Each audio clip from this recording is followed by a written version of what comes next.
Hello, Table Talk community. It is great to be with you once again. I hope everyone is feeling safe and staying distant and staying cautious of COVID-19 because it's really, really still in the atmosphere, and you don't want to make a mistake and just forget about the precautions and protocols. So I'm glad that everyone is staying aware of what's going on in their surroundings and practicing safe care. I had some of the members, when they send me messages and tell me how they're doing, a lot of the community, a lot of you guys are just really practicing safe care, and that is amazing to me. I love to hear the good news, and it's going to be easy for me to touch bases on the question that was brought to my attention regarding the trio of treatment, which is the previous video that I posted regarding how do we view the nuance strategies for patients in the mental sensitivities.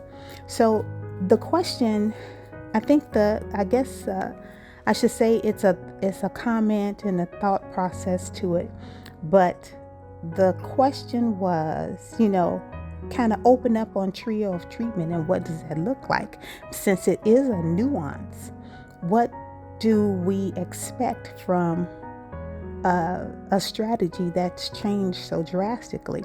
And keep in mind, this is definitely coming from a patient point of view, but it's also a point of view where it's almost like I want to be included into the conversation when it comes to better self-care, when it comes to how the strategy works when you're dealing with patients, because I am a patient.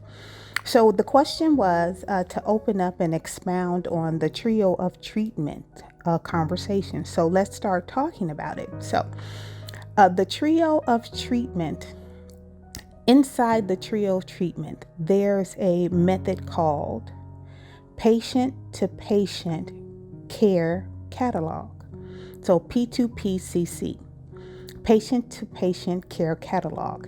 And what that is you're taking a thriving, positive framework from one patient and you're sharing it with another patient who's not thriving. And it's going to be based on similar symptoms and similar diseases.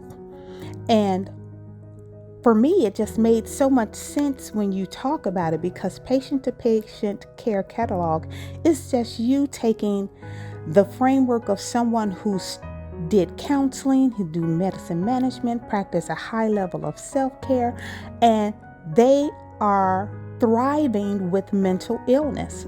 That's our subject. That's our community. We thrive with mental illness. So why not take that positive framework and share it with another patient who's not doing well in their framework? Because the symptoms are the same and the disease is the same. So why not share that? So that's something on a counselor and a medicine management level, where they will be now cataloging the patients that are doing well and the patients that are not doing well, and giving that new framework to the other patient that's not doing well. This is the benefit to that. The progress is more targeted. The patient will be more engaged because they're seeing that success right away. And you can reduce those percentile numbers of suicide and the percentile numbers of individuals harming innocent people, and those spurts of danger, like those, I guess you could call those episodes of individuals having the shootings, and then and they're harming innocent people. Instead of just one person, they're harming a series of people. Once we get people involved with self-care and handling how they take their treatment seriously, patient to patient care catalog is going to be such a benefit, because now you have someone who's not doing that trial and error with medicine. And we all have had medicine management. We get the medicine, then it doesn't work, then we have to go back to the doctor, then she'll switch it up and give us another cocktail, and then hopefully it'll work. If it does, that's fine. If it doesn't, it's not. We're going to eliminate all of the trips and falls that you have when it comes to trying to medically treat the symptoms and disease. This is more of a direct approach, since the symptoms and the disease match a framework that's being positively used and you're getting a positive outcome for it. Why not share it with another patient? So that's what I had in my mind, and I immediately, when I wrote it down, I put some of this information in the book, but I didn't open it up. So the members that was asking the questions, thank you for wanting me to open up on this subject so we can dig deeper.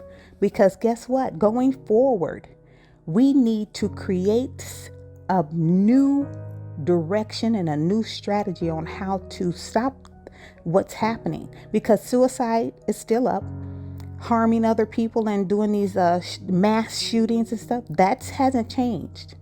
So we need to, when we notice that that's not changing with the antidotes that we have, then we create something that will change. And patient to patient care catalog falls under that trio of treatment, and it's something that hasn't been done.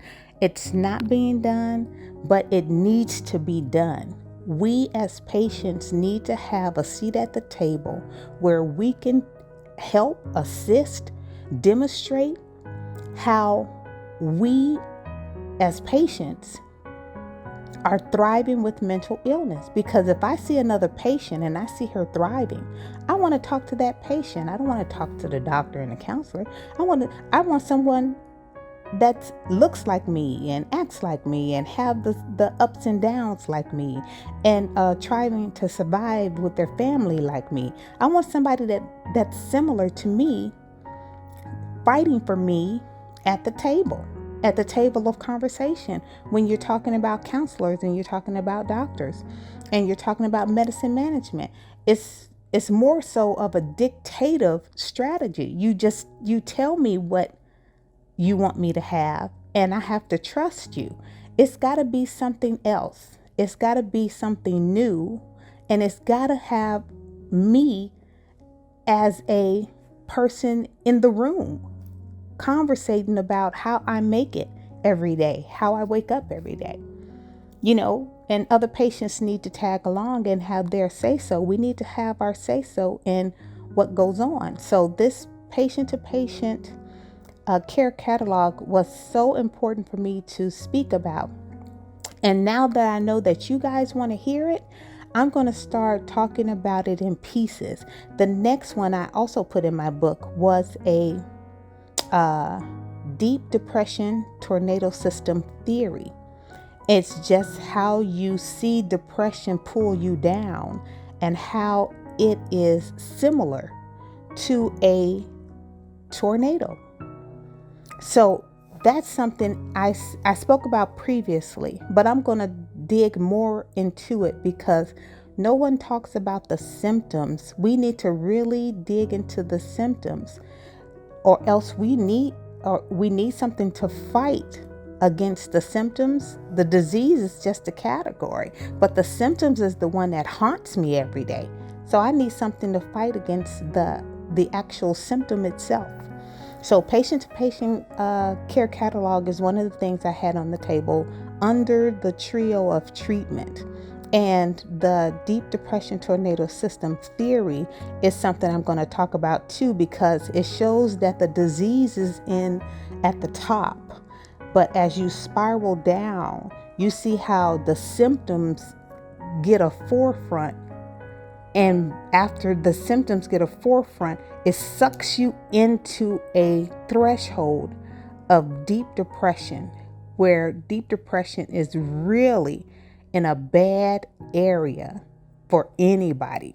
Deep depression is almost a step away from harming yourself and harming others, because you get so low to the point where suicide looks like a good idea and harming other people looks like a good idea, because you now are actually listening to the fictitious thoughts and you're believing them, and you think those fictitious thoughts are true. And once you start doing that, then naturally your body is going to go into a protective mode. It's like, well, instead of you harming me, well, I'll harm you before you harm me, because you had intentions on harming me in the first place. And that right there is just a confusing, fictitious thought. And we'll talk about that too going forward. But it's just, I'm glad the messages and what you guys say to me.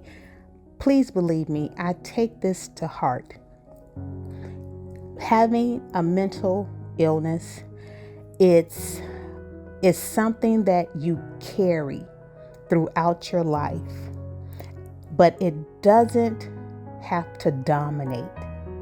It doesn't have to take you away from living a beautiful life, having a fulfilled life. You can get married, you can have children, you can graduate from school, you can open up your own business. I'm opening up my own business as we speak. And we can handle and juggle situations. As long as we have the tree of treatment and we practice it on a daily basis. I can't express how strongly I practice my self-care on a daily basis. It's just, for us, we have to do it every day. It's just like working out. I don't want to lose the tone of my body. I don't want to lose my muscles. So I have to work out every day. I work out, whether it's healthy eating, whether it's intermittent fasting, whether it's just getting in the gym, whatever it is, I care enough about it to do it every day. Sometimes when you're dealing with mental sensitivities, it's an energy drainer. It will just sap your energy because there's so much work involved. But don't give in to the negative. Always have before you the benefit of looking forward, the benefit of seeing my children grow up, the benefit of seeing me accomplish a certificate or a degree or whatever I'm after. To see that, you gotta be here. So it's so important. I'm going to push these thoughts and theories, and I'm going to keep. I'm working on my book number 3, but I am definitely listening to you. Please send your questions. Please send your comments. Please give me everything. Give me good news. I love good news. I will be talking about whoever sends that good news over my YouTube channel. You guys are just worth it. You're worth it. And I'm so glad to have you in the community. And tell a friend and join the community. We're here to fight, and we're here to thrive with mental illness. Until next time, stay healthy.